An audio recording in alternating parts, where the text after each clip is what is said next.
Oke, balik lagi di channel Markas Pinjol teman-teman ya. Oke, di video kali ini saya ingin menginformasikan lagi khususnya teman-teman yang saat ini telat bayar di aplikasi pinjol ilegal teman-teman ya. Jadi di video ini saya ingin menginformasikan atau berbagi tentang aplikasi pinjaman online ilegal misalkan teman-teman telat bayar ya. Di sini saya dapat WA atau dapat pesan dari pihak pinjol ilegal ya. Nah, cara-cara penagihan dari pihak pinjol ilegal contohnya seperti ini teman-teman ya. Jadi misalkan teman-teman telat bayar di aplikasi pinjol ilegal ya. Buat teman-teman nggak usah panik, kalian simak video ini sampai selesai karena di video ini saya akan menjelaskan seperti apa cara penagihannya. Dan misalkan teman-teman sudah dapat WA seperti ini, apakah dia dicil lapangan, apakah cuma nakut-nakutin. Nah, tonton terus video ini sampai selesai ya, agar teman-teman tidak gagal paham teman-teman ya. Oke, langsung saja di sini teman-teman ya. Nah, di sini banyak sekali WA dari pihak pinjol ilegal teman-teman ya. Jadi misalkan teman-teman telat bayar di pinjaman online ilegal, yang pertama-tama pastinya teman-teman kalau sudah jatuh tempo ataupun sudah telat, biasanya kalian diancam ya. Diancam sebar data. Itu yang pertama kalau teman-teman mau telat bayar ya. Kalau Anda nggak bayar hari ini, data Anda kami sebar ke seluruh kontak. Itu biasanya yang dilakukan oleh pihak pinjol ilegal. Jadi tenang aja teman-teman. Itu hanya nakut-nakuti aja ya. Kalian nggak usah panik ya. Nggak usah takut. Itu nggak bakalan disebar data kok ya. Kalaupun ada yang mungkin satu orang ya. Atau dua orang ya. Kalau kondar biasanya disebarin data. Tapi tidak ke seluruh kontak kalian disebar atau ke sosial media. Kalaupun teman-teman dapat WA, kalau Anda nggak bayar hari ini, terpaksa data Anda kami sebar ke Facebook. Saya sudah tahu akun Facebook Anda kayak gitu, biasanya itu nakut-nakuti ya. Jadi buat teman-teman nggak usah panik, santai aja kalau misalkan kalian nggak ada dana. Karena cara penagihan dari pihak pinjol ilegal itu memang ya kalau teman-teman nggak kuat mental biasanya bikin blunder ya, intinya panik seperti itu. Makanya buat teman-teman jangan panik ya, itu sudah biasa. Jadi resikonya itu diteror kalau teman-teman telat bayar di pinjol ilegal. Ya, masih belum telat pun diteror, oke? Nah, di sini teman-teman ya, ini ada keterlambatan di pinjol ilegal, kemudian cara penagihannya seperti ini. Jangan dipersulit dengan dengan segera lakukan pembayaran atau data akan kami proses sesuai ketentuan perusahaan suri ini. Jadi ini sudah biasa, teman-teman gak usah panik ya. Kalau saya pribadi ya tertawa ya, kalau pinjol cara penagihannya seperti ini ya tertawa aja sih, ya kan? Kemudian di sini kami tidak mau banyak bicara lagi. Mau Anda bayarkan melalui aplikasi atau melalui pengajuan penghapusan denda sebelum jam 2 siang hari ini. Atau saya serahkan data pengajuan Anda ke tim IT ataupun tim lapangan. Nah, ini mungkin teman-teman ada yang panik ya. Mungkin kalian sudah dapat WA seperti ini.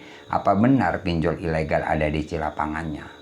Jadi buat teman-teman yang masih belum tahu, untuk pinjol ilegal itu nggak ada di lapangannya teman-teman ya. Karena aplikasi pinjol ilegal itu sudah ilegal, masa ada di lapangannya? Yang legal aja belum tentu ada di lapangannya kok, ya kan? Apalagi yang ilegal, jadi nggak ada DC lapangannya.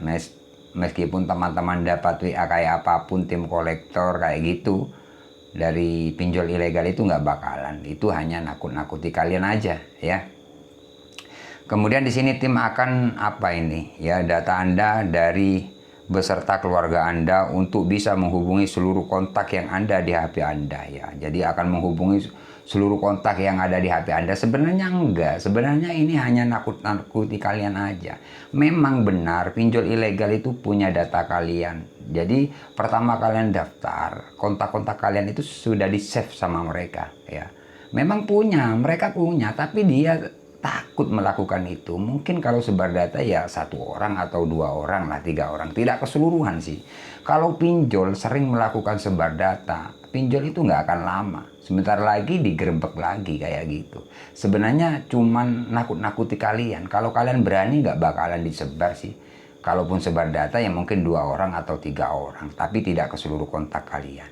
Nah seperti itu teman-teman ya. Jadi buat teman-teman seperti itulah ya cara penagihan dari pihak pinjol ilegal. Nah kemudian di sini teman-teman, dia WA terus, kemudian besoknya lagi, kemudian kirim foto. Nah seperti inilah ya.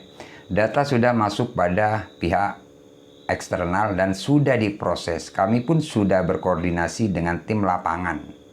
Ya, jika ada masih seenaknya dan tidak segera bertanggung jawab atas tagihan Anda hari ini proses penagihan akan kami serahkan ke pihak eksternal maupun tim lapangan kami. Nah ini tim lapangan katanya teman-teman. Jadi teman-teman, siapapun kalian yang telat bayar ataupun memang tidak ada dana untuk pelunasan di pinjol ilegal, kalian nggak usah takut ya. Nggak usah takut, bener nggak usah takut. Ini hanya nakut-nakuti kok ya. Nah seperti ini ya. Nah jika teman-teman dapat WA seperti ini, kalau kalian berani, kalian balas aja apa-apaan ini nggak bakalan aktif lagi ya. Sering saya dapat WA kayak gini dari pihak pinjol ilegal, terus saya telepon, ternyata nggak aktif ya. Nah inilah modus atau cara-cara penagihan dari pihak pinjol ilegal, misalkan teman-teman telat bayar.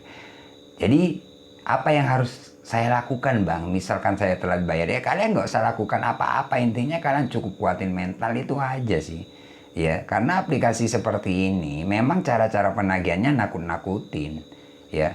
Nakut-nakutin seperti apa? Tim kolektor ataupun data Anda kami sebar ke seluruh kontak atau ke Facebook ataupun ke IG kayak gitu, itu nakut-nakuti. Kalaupun ada yang mungkin 1 orang atau 2 orang ya, teman-teman banyak yang komentar juga, bang saya sudah respon, saya nggak pernah takut, tapi tetap aja disebar. Memang disebar, tapi sebarnya tidak ke seluruh kontak ataupun ke sosial media kalian. Itu coba-coba aja pinjol itu. Kalau kalian semakin takut, semakin ditakut-takuti. Makanya kalian harus berani menghadapi misalkan kalian telat bayar. Nah seperti itu ciri-ciri pinjol ilegal itu. Kalian bisa cek di video-video saya itu. Pinjol ilegal semuanya digalbay, nggak ada yang dibayar. Ngapain dibayar, cara penagihannya kayak gitu ya kan? Kalau kita bayar, kalau kita takut, ya mungkin sebentar lagi ada korban lagi, teman-teman yang lain pastinya ditakut-takuti seperti itu. Jadi intinya lebih berani, lebih bagus, itu aja sih. Sampai kapan teman-teman mau terjerat di pinjol ilegal? Misalkan teman-teman melunasi, biasanya otomatis uang akan masuk lagi ke rekening kalian. Itulah pinjol ilegal. Makanya jeratan pinjol ilegal itu bahaya. Ya saran saya galbay aja, itu aja sih. Ya kan? Ya kalau kalian nggak galbay mungkin banyak korban-korban selanjutnya. Ya kan?